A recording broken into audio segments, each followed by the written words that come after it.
Hi friends! Today it is time for Shem to eat. I know that when we're at school together, some of you really enjoy watching Shem eat her mice. But I also know that some of you do not like to watch Shem eat her mice. If you want to watch Shem eat today, you can come along with me to the school and we can feed Shem together. If you don't want to watch Shem eat, that's okay too. You can just find a different video to watch. I'm going to give you a chance right now to pause your video, or to click on a different video, or to check with mom and dad and let them know, I don't want to watch this video today. Okay, if you're still here, that tells me that you are interested in watching Shem eat. Let's go. So the first thing I have to do is take Shem out of her enclosure. So I'm always really careful to pick her up. I want to make sure that I'm supporting her whole body. And she goes into her feeding tank. Her feeding tank is where she knows she always gets fed. It's kind of like when you go to your house and you sit at your table and that's where you eat your food. Shem eats her food from her feeding tank. I'm going to put her inside her tank and then I'm going to close it up because I don't want Shem trying to escape or trying to run away while I'm trying to feed her. And I'm going to put in her mouse. Oh, and Shem has got it. Shem has grabbed onto it and she is wrapping her body tight around the mouse. There are two different types of snakes, venomous snakes and constrictor snakes. Venomous snakes use their fangs to bite their prey, and they put venom inside of them. Venom is kind of like poison. It might make their prey sick or make it so their prey is paralyzed, which means they can't move. But Shem does not have fangs and she does not have venom. She is a constrictor snake. A constrictor snake constricts their food so that it can't go anywhere. Constricting is when you squeeze and squeeze and squeeze something so that it can't move and it can't go anywhere.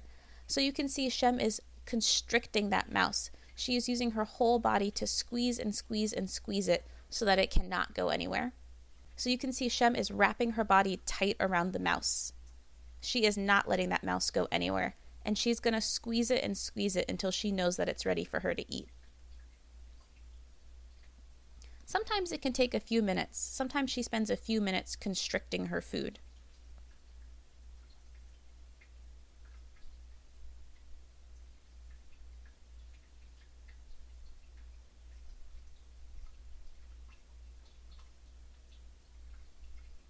Now it looks like she is ready to start eating. You can see she's slowly moving her body and slowly moving her head to make sure she has the mouse in the best position. And as she gets the mouse more and more into her mouth, she can loosen up her body and start pulling the mouse in towards her. Usually people eat with knives and forks and their hands and teeth, but snakes don't have any of those. I've never seen Shem use a fork or a spoon or a knife.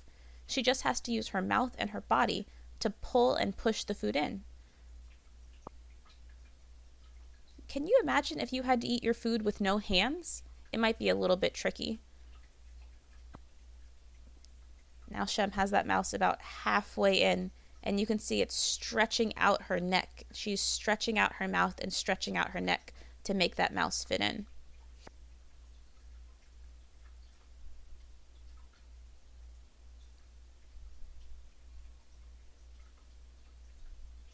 Snakes can open their mouths very wide, and that helps make it easier for them to eat things that are almost the same size as them. That mouse was pretty big, but Shem's got it almost all the way down.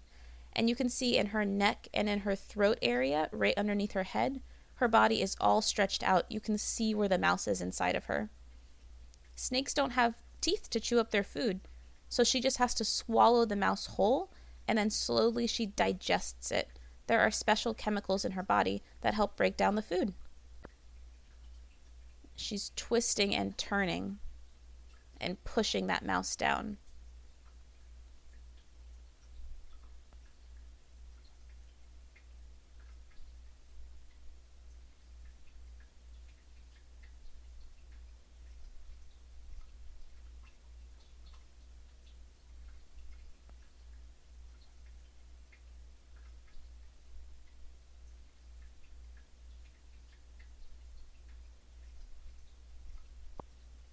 And here you can see her from the side. You can see her head where she still has the tail sticking out.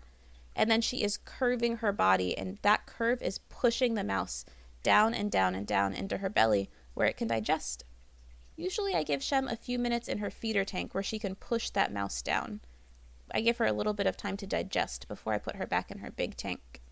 And if you look, you can see now her head and neck are back to normal, and there's a big bump further down her body where you can see the mouse inside of her. She's going to keep twisting and turning and using her body muscles to push that mouse further and further down. Every time she turns her body and uses her stomach muscles, she's pushing it further down. Now I'm going to give Shem a few minutes to rest in her feeder tank, and then I'll put her back in her big tank. Thanks for joining me today, friends.